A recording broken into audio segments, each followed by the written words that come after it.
আবরার, আমাকে অফিসে lunch hour একটা ছেলে খুব বিরক্ত করে। কি বলো, এত বড় সাহস কর? হবে হয়তো ওই এলাকারই কোন ছেলে। আমি ওকে অনেক বুঝিয়েছি কিন্তু ও থামছে না। এখন এই ব্যাপারটা যদি আমি বড় আব্বু বা ভাইয়াকে বলি, ওরা তো ওকে আস্তই রাখবে না। আমি চাচ্ছিলাম ব্যাপারটা খুব সহজভাবে সমাধান হোক। আমি ওই ছেলেটার জন্য রীতিমতো অফিসে যেতে পারছি না। তুই অফিসে যাচ্ছ? অফিস যাচ্ছি। অফিসে যাও, আমি লাঞ্চের সময় এসে ওকে দেখে নিব।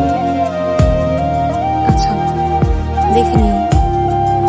আচ্ছা, আমি কিন্তু ওই ছেলেকে বলেছি আমাকে এভাবে ডিস্টার্ব করলে আমার স্বামী তাকে আস্ত রাখবে না।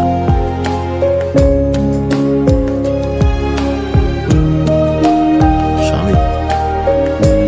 স্বামী স্বামী? স্বামীবাবু কোথায়? হ্যাঁ? না মানে পাওয়া যাবে তো, কিন্তু এমন তো খুঁজে বের করতে হবে যাকে তোমার সাথে মানায়। এমন সম্ভব না। তুমি রুমে যাও।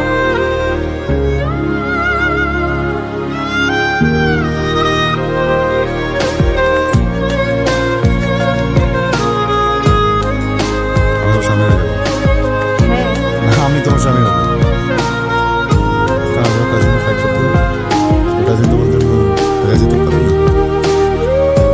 যাই, কিন্তু তালে তালে বলে ফেলেছি। এখন কি করবো বলো? তাহলে তাহলে যে আর কি করবে? আল্লাহ মালিক। এইভাবে বলো না।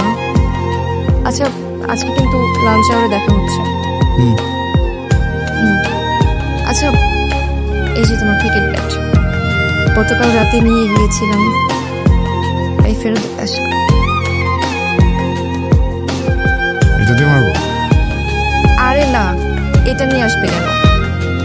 আমি গতকাল রাতে নিয়ে গেলাম না, তাই ফেরত দিতে এসেছি। হ্যাঁ, খুশি হচ্ছে। তুমি ব্যাটটা ফেরত তুলে দাও। আবরার, আমি কবে কোনো জিনিস নিয়ে ফেরত দেইনি? হুম? দেখে দেখি রেগে যাচ্ছে।